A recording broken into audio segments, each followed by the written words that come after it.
I can't imagine. Nocturne! Oh, you know what? Could this be mid? Could this support TF and mid Cart? No, I think it's just going to be the obvious one Okay. for DAMWON. So, the thing is, though, is that Twisted Fate incentivizes Merc Treads to be picked up, which is MR, so Karthus doesn't like that. I wonder if this is ADTF, which ADTF doesn't care as much about the W chain. I mean, he does, but he also doesn't at the same time because he has other options that he can rely on. That would make the most sense, but also the Merc Treads, because of Sejuani, is so surprising. These are some very peculiar drafts going on here. Not in a bad way. It's just, normally I do use that word to refer to something that really is Bad. not good. The opposite of what is good. Yeah. But Jayce, Karthus, Twisted Fate, Kalista, and Sejuani. Now, this is somewhat interesting. I am so curious to see how Canyon is going to pilot this. He's up against a Nocturne, and so this is really a tempo matchup where if Karthus manages to get both the crabs and full clear the jungle, he's faster than Nocturne, and it can cause a 2-level disparity. So the lane setups being the way they are, if TF starts E and Jayce gets control early, Ezreal and Tahm are also on the back foot. This is a really hard game to play for Clid. Yeah, I don't know how he's going to manage it. You can understand, I suppose, the Nocturne into the comp, but early game might just get stomped. We'll have to wait and see as we're coming on in here. It's also Canyon, again, onto Karthus, so he's really being the first, you know, one of the guys in the forefront saying, this champion is back, whether you guys like it or not. And I'm going to show you exactly why. We're trying to set up a little play here up on the top side. We saw 3-4 members. Well, looks like they are camping the brush. They're looking for something. They're flipping a little bit. Not that big of a deal. That is a very armored. She is well farmed. Honestly, that kind of looks like it's all like legendary equipment. Yeah. Like that is She's already completed all the high-level raids. A lot of very rare pieces here. Yeah. This definitely can't be Asmon. Definitely. Wow. Just the casual shade, like in a totally different game stream. Got him. Oh man. Yeah, still waiting on the League of Legends MMO, by the way. Riot. Still waiting. I'm that skeleton meme. Maybe someday. Well, maybe someday. He's an NA. Yeah, well, that's not him, I guess. All right. Maybe eventually. We don't have anyone named eventually. Ooh, that's Here's this E start, by the way. Yeah, there it is. So there's the E start. Galio. It's very, very rough. And so now BDD, I mean, he's missing all of his HP. And it's really hard. He sends out the wind right there, and he's not able to really shove. So ShowMaker just has so much control. Nuguri doing a really good job, too. Very slow on the second wave. And let's just take now. Oh, the minigame. Karthus. How fast can he clear? Yeah. So, well, 305 is like the reasonable assumed clear speed. When you're really bad at him, you do something like 315, 320. It's horrendous. Gross. If you have like a 325, 330 clear, refund the champion. But the earliest possible, I think, is something like 249 or like 247. That is unholy. Well, he's not going to get it here. Yeah. That's for sure. He's also cutting red up, as maybe he wants to immediately go to the Scuttle Crab, or we'll have to. Oh, okay. He's playing it very safe against Nocturne invades. So this is definitely slowing him down. We can subtract this from. You know? Yeah. Okay. We can subtract it. Yeah, I don't think we're gonna tell. We're not gonna tell Canyon to refund Karthus. Yeah. That's for sure. He's probably gonna actually clear it before 320 anyway, so he's not gonna be in there. It's been 1 day off of a year that we've seen support Sejuani. I think that said it was. Was this a leap year? 20. Yeah, I think 2020 is a leap year. Yeah, right. It is. I'm pretty sure. So, you know, I mean, oh my, you know. Okay. How? Well, I see. As BeryL is going to go forward, Gotta be careful about that. There's a lot of slows and annoying stuff Ooh. to deal with, as here comes the Karthus gank. So this is the variation that Karthus has available. He could have pathed through mid. The flash. Yeah, flash comes out from Ruler. He could have pathed through mid because of the Twisted Fate Galio matchup and gotten the second crowd. And if he does that, the Gromp ends up respawning. He has Smite available for it. He clears the Gromp and then resets. And then it lines up perfectly with a bottom to top re-clear, and then you arrive at top lane. Beautiful. Around the time the top laners are resetting. So everything goes pretty smooth. We're not going to have that, and so Clid, interestingly enough, is going to be the one to get to his respawn camps first. Yeah, Clid is not sinning at all. He says, I don't even want the Scuttle Crab. You can have it. I'm just going to clear all of my camps, try to hit 6 as fast as possible. I want to be ready for when TF is out on the map. And he is prioritizing that quite a lot here. Rascal up in the top lane. Always interesting to see how the new top lane picks can go. He's going in a little bit there. Nice little trade. Some extra damage onto Nuguri. He's not only going to be taking it as Smite comes in, and Canyon will get the double scuttle anyway. He also already cleared. I mean, now he's going. He's all around the world. It's going to be Wolves, Raptors, and Golems. And this is the funniest thing is the opponents know Karthus is doing this. And they don't have a way to interact with it, so he's applying pressure. Even though he's not really doing anything, he's just sort of like, yeah, I'm going to explode in a couple of minutes, and you're gonna either find a way to defuse me or find some way to, get to safety or something on your own. Yeah. So, interesting way this works. That is the fun of Karthus, denying your opponents as much fun as possible. And that's pretty much it. Canyon not going to run at the Infernal Drake or anything like that. That would be really fantastic for his team. 6 right now, and so Requiem available. We've seen DAMWON are some of the best users of Requiem. It's a nice little trade from Rascal, forcing the flash at a Nuguri. Clid, not yet 6 up in the top side. Yeah. And now, because he's up there clearing a ward, he's going to take the Infernal. It's going to be Infernal Dragon, and Karthus has nothing to do. And remember, this opening clear, we talked about it from draft, that this is the way that it's going to unfold. Karthus will out-level Nocturne. Now, Clid got some leeway because of the route that Canyon chose to take. Did stunt him a little bit, but it's not the end of the world. They got the Infernal Dragon for themselves, so everyone is feeling pretty good. Cloud Dragon coming up next means that no matter what, we have a Spicy Soul. And Canyon, I mean, he's almost at Runic Echo already inside of this game, and everyone has to respect the R. Clid's about to have his R as well, so Paranoia versus Requiem.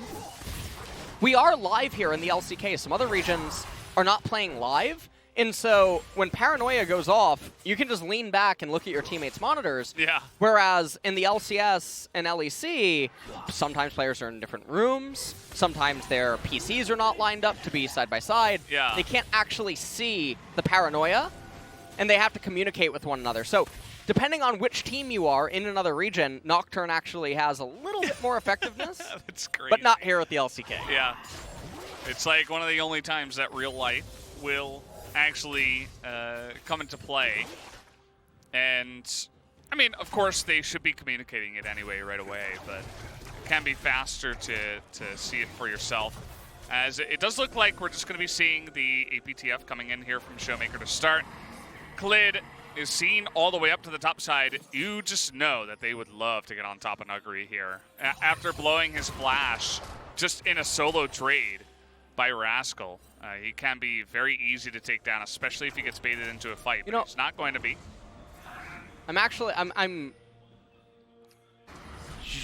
Ooh, they are flipping right now. What is going on? Also, Ruler in life in a really unfortunate spot. Canyon really does not want to give this up. BDD's over here too. Okay, he's about, okay. Here we go, no flash on Nuguri as he is going on in, and he will not have the damage. There it is, first blood comes in. Destiny Gate will be procced, and ShowMaker's very far away. No thing is going to come in. The 1Q is going to get it, as Canyon, though, is going to be stunned up, and he will be going down. Not worth it in the end, as he also had to flash for that one. Picks up the kill, but immediately does go down, as Gen.G will get the 2-for-1. We'll see what else they can get from this as well. The weirdest thing is you knew. They saw Nocturne. They had vision on everything, and Nuguri still chose to walk in. I don't know where he thinks Irelia is. Did he think she was on a little bit of a picnic, maybe, in the Golem camp to Playing the north? TFT on her phone or something? I can't fathom what his thought process is. You can deduce that Irelia is somewhere around there. Yeah. So he just walks into the brush blind, flash over, and then before the wild cards hit, Canyon flashes to try to get the Wall of Pain to increase the magic damage that would be coming in. Ends up clipping it as well. The gold score is totally even, so DAMWON aren't in a super bad spot right now. They're just trying to burst it here, Wall of Pain. Looking to zone them away as Canyon is going to pick it up. In goes BeryL. He's got to be careful. That Aftershock not going to last forever. They're trying to burst down, but that is the perfect devour. As in comes the Galio once again, but there's so many low members, and there it is! The Requiem going to get huge damage onto everybody on the team. Picks up the double kill, and that is going to be the ace at before 10 minutes for DAMWON Gaming. They only lose one member in the trade. And that is going to be that for that team fight. DAMWON leap ahead in this game.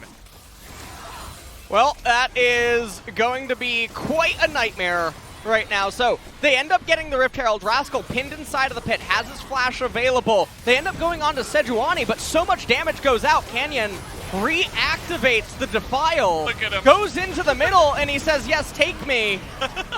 Before saying goodnight, as the Requiem, I mean, it comes down on everyone. It does so much damage early. And what a beautiful teamfight angle for DAMWON. The Karthus passive creates such a nuisance for Gen.G in that fight, and Karthus is just so explosive. He had his jungle item at that fight. I don't believe Clid did. And so that was also a very big swing in power. Even if he did, he got so much less value. Even with that item, if he's like targeting one person down or like with a paranoia or something, he's doing so much less than what the Karthus was able to get done in that team fight. And that's what can happen sometimes when you fight over these Rift Heralds in really awkward spots and when you feel forced to pressure and you don't want to just let it go after losing it, you know? I mean, this is the other thing, is you're going to lose the Rift Herald there and your jungler's already behind, just due to the dynamic of the matchup. And I mean, right now it's going to be second Dragon going over to DAMWON. They got to be really careful. Requiem's not available, but I don't know why Gen.G would ever want to fight. They're still going forward, and Clid is just, they don't even need TF here. ShowMaker thinking about it, but they're not just going to go diving turrets just yet. As there is a bit of a jungle difference here in this game. A little bit of a jungle difference in this one. Yeah. A Jiffy in the Jiffy, for sure. A little bit of a J.G diff, yeah. if I do say so myself. And I mean, this is the funniest thing. Every time we see Karthus and he comes in late and he has really good spots, he just takes over. And it just feels like there's this impending doom, like the walls are closing in around you and you're just going to get crushed, where you're the one that has to make plays. You have to get ahead. And if you blunder or don't execute, I mean, he's just over there. He's getting, you know, I mean, his stonks are going up. And they only, you know, they only go up exponentially from here as well. I mean, the stonks, they have developed some kind of new technology, and that company is going to 10x from here, basically.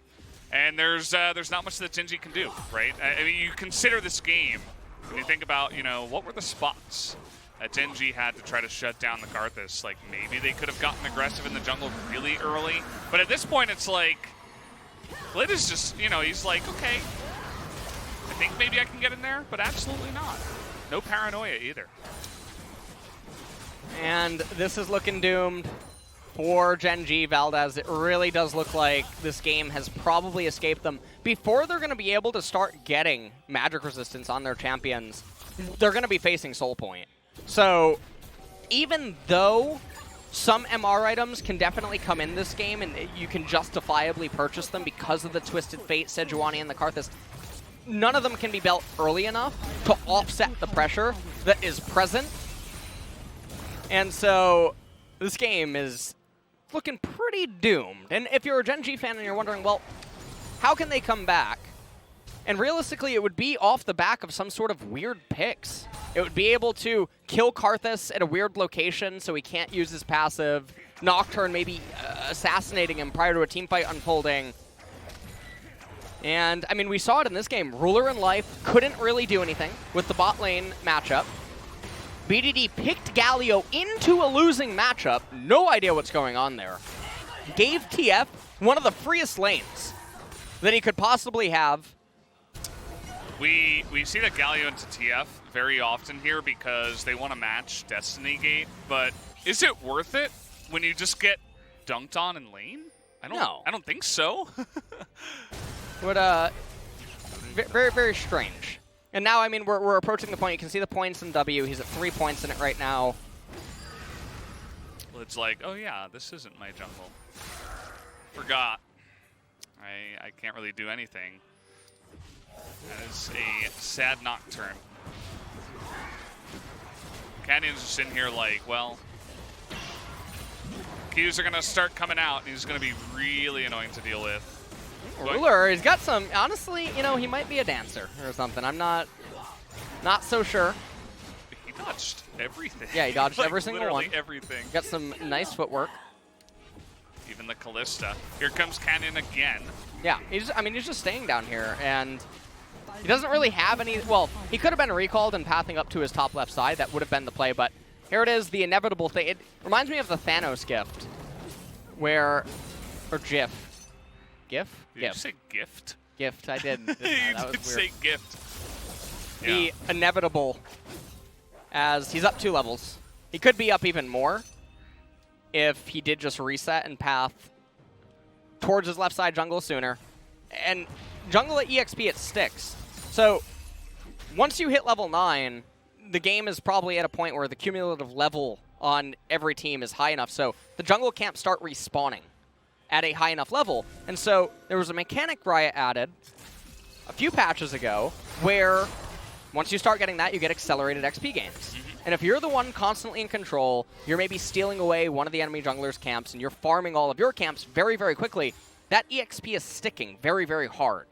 And it can make it very problematic for the enemy jungler to try to keep up during that time period. Yeah, and we are just waiting for this Ocean Drake to spawn now. You can see that Gen.G are kind of just... They've got some very defensive vision in their topside jungle. But again, remember, this is very early on in the game still. We're only 16 and a half minutes in. And we're already looking at the Ocean Dragon coming in here. The 3rd dragon of the game. Rascal, I mean, he started off really well in the laning phase, got the flash out of Nuguri. He's got the most kills on his team. Probably has the most... No steal there. He probably has the most gold for right now. But what is that Irelia really going to do as this game comes along? You'd have to imagine with the global pressure from both Karthus and TF, he'll be a little bit scared to try to go all in on a trade. Well, I like the Zhonya's coming out from Canyon as a means to just add more defensive measures for himself inside of the team fight because he's already just so far ahead. He's already dealing more than he otherwise would in an even game. So the Zhonya's as the second item really suffocates Gen.G's options because we mentioned, well, what's one of the ways Gen.G can come back? It would be picking Karthus off randomly. And Zhonya's is going to stifle their ability to do that dramatically. And I think after that, all the MR on the opponent's team, you have one of 2 options. You can either value your teammate's utility and go Rylai's for slows on your Defile, Passive, and Requiem, giving your teammates a lot more sticking power and potency, or you can invest in yourself and just go Void Staff 3rd. Knowing Canyon, I think he might just go for the damage, try to stack it up here. We never saw him pick up a Dark Seal, actually, in this game. Nobody in the game has picked one of those up, funnily enough.